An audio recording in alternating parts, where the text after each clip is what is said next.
Hello hi friends, ఎలా ఉన్నారు? బాగున్నాను. నేనైతే చాలా బాగున్నానండి. ఈరోజు మా లంచ్లోకి పచ్చిమిరపకాయల చట్నీ, టమాటాలు, దొండకాయలు, పచ్చిమిరపకాయలు, వంకాయలు వేసానండి. దాంట్లో ఇంకా వేగుతున్నాయి. అవి వేగిన తర్వాత వేగిపోయినాయండి. ఇంకా దాంట్లో ఉప్పు, చిన్నులపాయలు, చింతపండు, జీలకర్ర అన్నీ వేసేసానండి. అన్నీ వేసిన తర్వాత ఇంకా మిక్సీకి అయితే వేయాలి. అది ఈలోపు నేను మీకు ఒక విషయం చెప్తానండి. అది స్క్రోల్ అవుతూ ఉంటుంది కదా, ఈ చట్నీ గురించి మీకు తెలుసు కదా. నేనైతే చెప్పదలుచుకున్న వీడియో ఏంటంటే, నిన్న ఇవాళ నేను అలా వీడియో పెట్టాను కదా. అలా వీడియో పెట్టాక కొన్ని నోర్లు అయితే లేకపోతే ఆగిపోయినాయండి. మరి ఎందుకనో కానీ పర్లేదు. ఇప్పుడు నా 2 వీడియోలకే వాళ్ళ వాయిస్ డౌన్ అయిపోయింది. ఇంకా అలాగే అదైతే అయిపోయిందండి. ఇంక పర్లేదు అనిపించింది నాకైతే. ఇంకా మిక్సీలో అయితే వేస్తున్నానండి. అది మిక్సీలో వేసిన తర్వాత ఇంకా అది మెత్తగా అయిపోయిందండి. నాకు అసలు అట్లా ఉంటే అసలు నచ్చదు. ఇంకా మిక్సీలో అయితే వేస్తానండి. అది మెత్తగా అయిపోయింది. అట్లా ఉంటే నాకు నచ్చదు చట్నీ అంటే. ఇంకేం చేస్తావు, నోరలేక మిక్సీలో అయితే వేసానండి. ఇవాళ మళ్ళీ బెండకాయ ఫ్రై అండి. అది చట్నీ కదా అని బెండకాయలు ఉంటే బెండకాయ ఫ్రై చేద్దామని చేస్తున్నానండి. దానిలో బెండకాయలు అయితే కొంచెం పొడవుగా కోసానండి, ముక్కలుగా. ఇంకా దానిలో కొంచెం ఉప్పు, శనగపిండి, బియ్యపిండి, కార్న్ఫ్లోరు, గరం మసాలా అయితే వేసాను.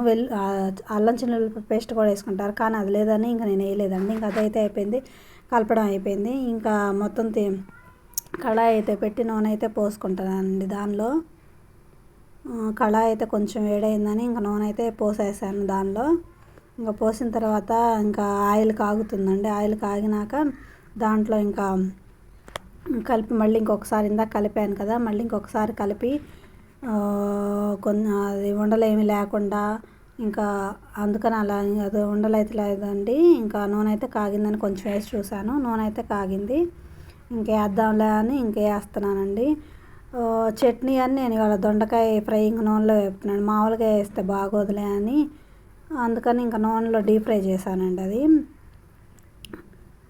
డీప్ ఫ్రై చేసిన తర్వాత ఇంకా 2 కాంబినేషన్ బాగుంటుందిలే అని ఇంకా దానిలో చేశానండి. అది చట్నీ అనే కాకుండా విడిగా అయినా కూడా తినొచ్చండి. అది ఒక వై అయితే అయిపోయింది. ఇంకా కలపడం అయితే స్టార్ట్ చేశాను. ఇంకా అలా చూడండి అలా బ్రౌన్ కలర్లోకి వచ్చిన తర్వాత తీసేయాలండి. ఇంకా బ్రౌన్ కలర్లోకి వచ్చేసిందండి. ఇంకా అది మొత్తం తీసేసానండి. ఇంకా దానిలోకి మళ్ళీ ఏమి వేయాలంటే శనగిత్తనాలు, పచ్చిమిరపకాయలు చీలికలు చేసి వేయాలండి, కరివేపాకు అది వేయాలి. కానీ నేను 2 వేసాను. పచ్చిమిరపకాయలు అంటే ఇది విడిగా కూడా తింటే ఆ పచ్చిమిరపకాయలు వదిలేస్తున్నారులే అని, అన్నంలో అయినా పక్కన పెడుతున్నారులే అని ఇక నేను వేయలేదండి. శనగిత్తనాలు దాంట్లో వేసింది, కరివేపాకు మాత్రమేనండి దానిలో వేసింది. ఇంకా 2 ఇంకా వేసాను. ఇందులో ఎక్కువ కారం ఉంది కానీ విడిగా కూడా తింటారండి. మేము విడిగా కూడా తింటాం, దానిలోనే చట్నీలోనే కాకుండా విడిగా కొంచెం ఎక్కువ ఉన్నప్పుడు నేను అలానే చేసి స్నాక్స్ టైంలో కూడా మేము తింటామండి. అది బెండకాయ ఫ్రై, కానీ కరకరలాడుతూ బాగుంటుందండి అది. ఇంకా తీసేయడం అయితే అయిపోయింది. ఇంకా నెక్స్ట్ అటుపక్క అన్నం పొంగు వచ్చిందండి. ఇంకా అన్నం కలిపి మూత పెడదాంలే అని ఇంక మూత పెట్టానండి. ఇంకా అది అయిపోయిన తర్వాత దీని కింద ఆపేసాను కదా. ఇప్పుడు మళ్ళీ శనగిత్తనాలు వేపాలి కదా. ఇంకా అందుకని శనగిత్తనాలు వేపడానికి కొంచెం హైలో పెట్టి శనగిత్తనాలు అయితే వేస్తున్నాను. శనగిత్తనాలు వేసిన తర్వాత కరివేపాకు అండి, కరివేపాకు కూడా వేసేస్తున్నాను. ఇంకా శనగిత్తనాలు వేగిన తర్వాత అవి తీసేసిన తర్వాత కరివేపాకు వస్తుంది. కరివేపాకు వేసినప్పుడు నేను కొంచెం దూరంగా జరుగుతున్నానండి. అది చిటపటలు ఆడుతూ ఉంటుంది.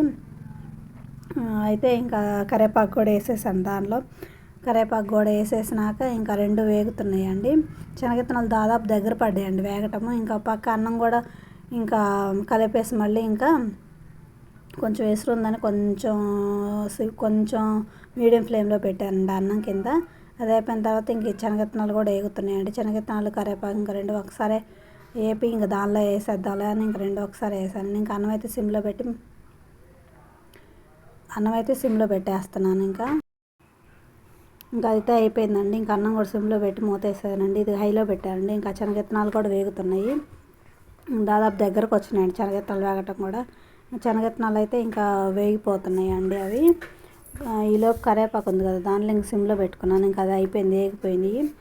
ఇంకా దీంట్లో అయితే వేస్తున్నాను, వేపిన దాంట్లో ఇంకా శనగిత్తనాలు, కరివేపాకు మొత్తం వేస్తున్నాను. కానీ అవి వేసుకుంటే పచ్చిమిరపకాయలు వేసుకుంటే బాగుంటుంది, కానీ నేను ఇంకా వేయలేదండి. విడిగా తినడానికి కూడా బాగుంటుంది. అవి వేయించి కూడా పడేయాల్సి వస్తుందిలే అని ఇంక అందుకని వేయలేదు. అందులో ఇప్పుడు వచ్చే పచ్చిమిరపకాయలు భలే మంటగా ఉంటున్నాయండి, ఇంకా అందుకని వేయలేదు. ఇదివరకు తెల్ల పచ్చిమిరపకాయలు వచ్చి అవి వేస్తే కొంచెం బాగుండేది, కానీ అవి భలే మంటగా ఉంటున్నాయి. ఇప్పుడు వచ్చిన చట్నీ వేస్తేనే కొంచెం ఆ తెల్ల పచ్చిమిరపకాయల టేస్ట్ రావట్లేదు, ఇంకా అందుకని నేను వేయలేదండి. ఇంకా మొత్తం అయితే తీసేసాను దీంట్లోకి. ఇంకా అయిపోయింది, ఆపేసాను. ఆపేయడం అయిపోయినాక ఇంకా కొంచెం లాస్ట్లో కరివేపాకు కొంచెం మిగిలితే అది కూడా వేసేసానండి. ఇంకా దాంట్లోనే ఇంకా అది కూడా వేగిపోయింది, అది కూడా తీసేద్దాంలే అని ఇంకా తీసేస్తున్నానండి. ఇంకా తీసేయడం అయితే అయిపోయింది. ఇంకా అయిపోయినాక దాన్ని కలుపుకొని ఒక గిన్నెలోకి తీసుకోవాలండి. అది మళ్ళీ గిన్నెలో పెట్టిన వెంటనే మూత పెట్టకూడదు, మూత పెట్టకుండా ఆరనివ్వాలి.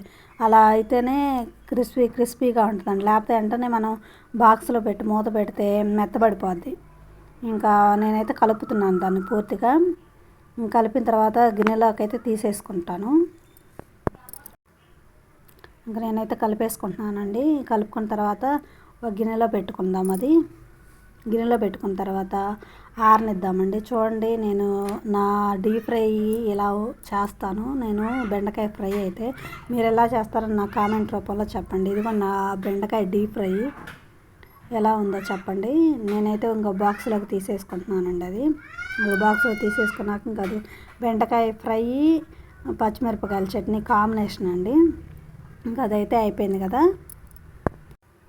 ఇదిగోండి, ఇవాళ మా ఇంట్లో భోజనాల్లోకి కర్రీసు దొండకాయ పచ్చడి, బెండకాయ ఫ్రై.